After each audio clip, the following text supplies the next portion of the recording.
Selamat datang di channel Educam Ganesha. Sebelum kita mulai, biasakan kita berdoa terlebih dahulu dan meminta file kepada admin agar pembelajaran lebih terstruktur. Oke, kita langsung saja ke teori SBMPTN Biologi di bab ekologi dan lingkungan. Poin pertama, apa itu ekologi? Ekologi atau biologi lingkungan berasal dari kata oikos yang artinya rumah atau tempat tinggal.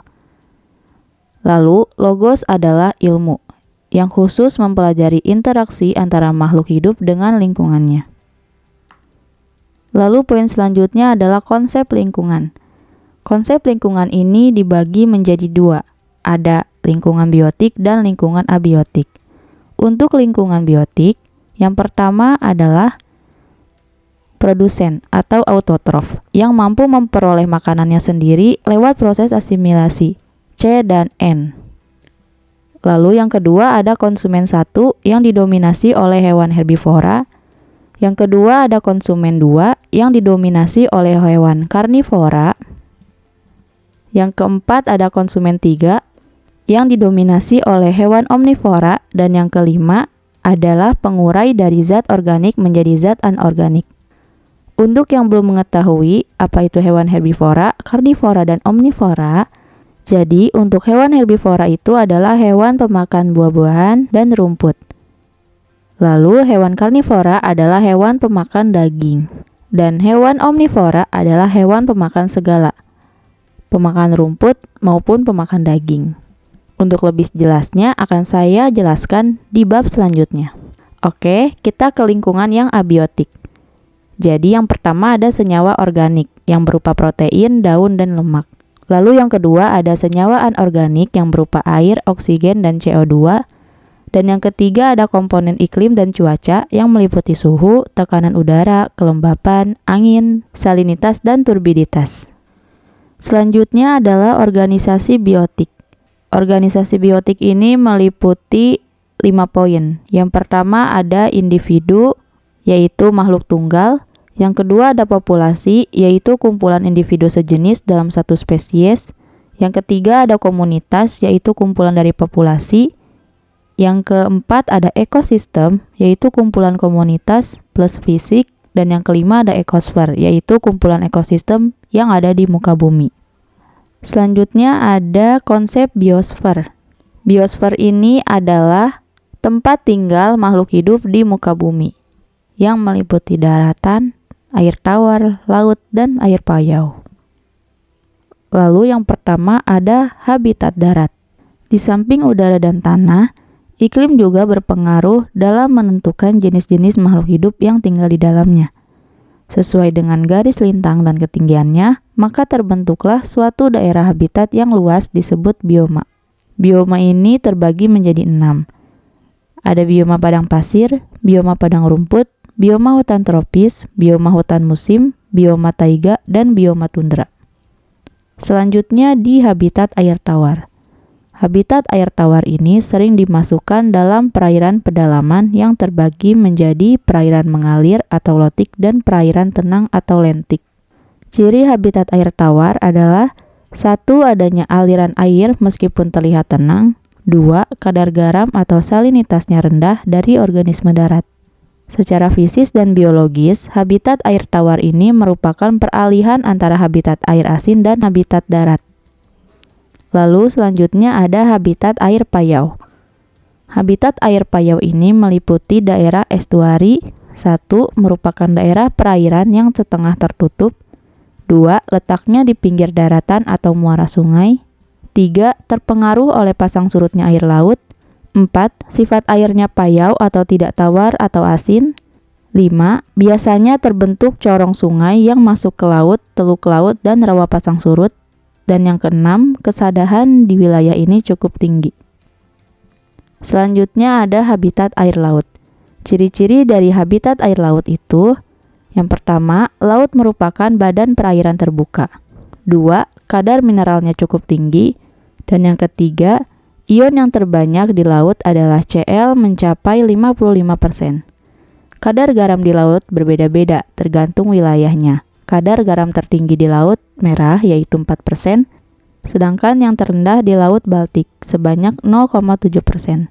Adapun pembagian daerah laut, yang pertama ada daerah littoral, yaitu daerah laut yang langsung berbatasan dengan daratan. Lalu ada daerah neritik, yang kedalamannya di antara 10 sampai 240 meter dan masih ditembus oleh cahaya matahari sampai ke dasarnya. Lalu ada daerah batial, yang merupakan daerah dengan kedalaman 240 sampai 2000 meter. Dan yang keempat, ada daerah abisal, yang merupakan daerah dengan kedalaman lebih dari 2000 meter. Selanjutnya ada interaksi antara spesies. Interaksi antara spesies ini terdiri dari 5. Yang pertama ada neutralisme, yaitu interaksi antara dua spesies yang tidak saling mempengaruhi.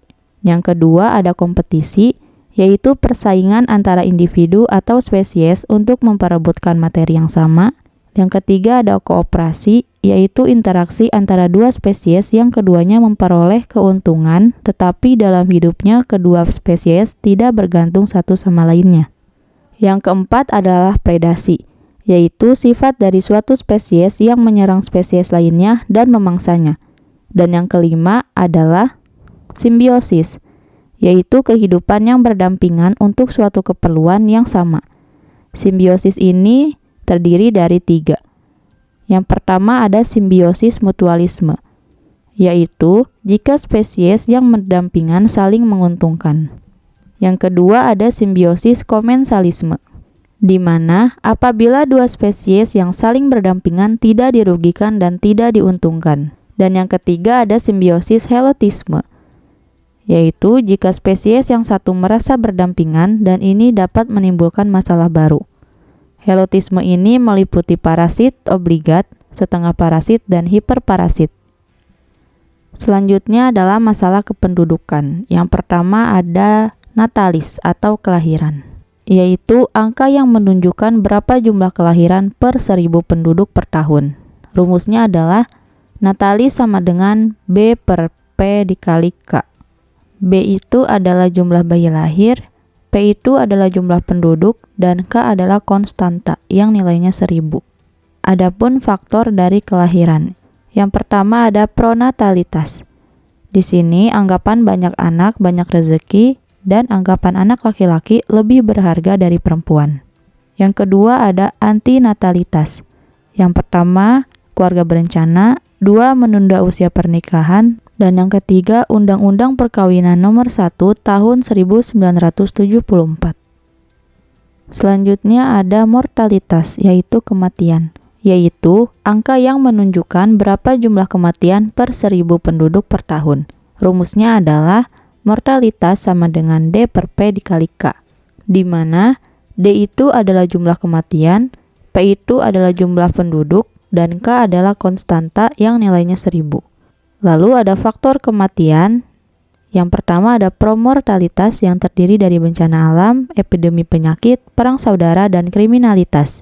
Lalu yang kedua ada antimortalitas yang terdiri dari perbaikan gizi, gaya hidup sehat, penemuan obat, dan peningkatan kesehatan. Selanjutnya adalah perlindungan dan pengawetan alam.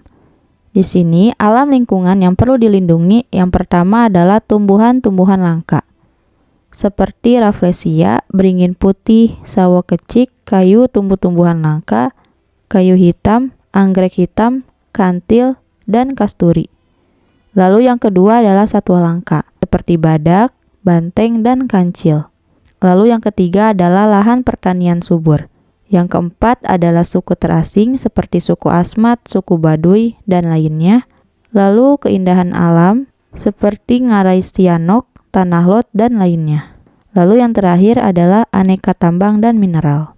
Selanjutnya ada pembagian perlindungan alam. Yang pertama ada perlindungan alam umum dan yang kedua adalah perlindungan alam khusus.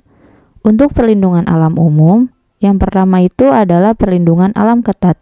Di daerah ini, keadaan alamnya dibiarkan sesuai aslinya, kecuali jika dianggap perlu akan ditindaklanjuti oleh ahlinya. Daerah ini digunakan untuk kepentingan ilmiah. Yang kedua ada perlindungan alam terbimbing, di mana menempati daerah yang luas, di mana keadaan alamnya masih memerlukan pembinaan oleh ahli. Dan yang ketiga, perlindungan alam nasional park, di mana menempati daerah yang luas, bebas hunian, dan untuk rekreasi. Selanjutnya, untuk perlindungan alam khusus, yang pertama ada perlindungan alam botani. Di kawasan ini, komunitas tumbuhannya spesifik dijaga agar tidak rusak atau punah. Yang kedua ada perlindungan alam zoologi. Di kawasan zoologi ini, satwa langka dilindungi agar tidak punah. Jika sudah punah, maka akan memasukkan hewan sejenis ke kawasan ini. Yang keempat ada perlindungan geologi, yaitu di kawasan ini formasi geologinya dilindungi agar tidak rusak. Dan yang keempat ada perlindungan alam antropologi. Di kawasan ini, keberadaan suku terasing yang dilindungi. Selanjutnya ada pengaruh flora dan fauna terhadap kesuburan tanah. Yang pertama, tumbuhan tingkat tinggi, Angiospermae dan Gymnospermae dengan sistem perakaran kuat dan tajuk yang lebar mampu membantu pencegahan terhadap erosi. 2.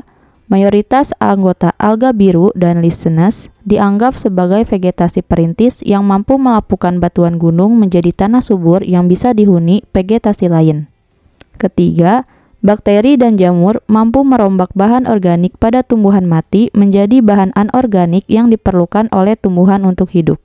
Dan yang keempat, bakteri bintil akar pada akar tanaman kacang-kacangan mampu mengikat nitrogen tanah untuk bahan baku sintesa protein nabati tumbuhan tersebut. Lalu ada macam-macam pencemaran berdasarkan sifatnya.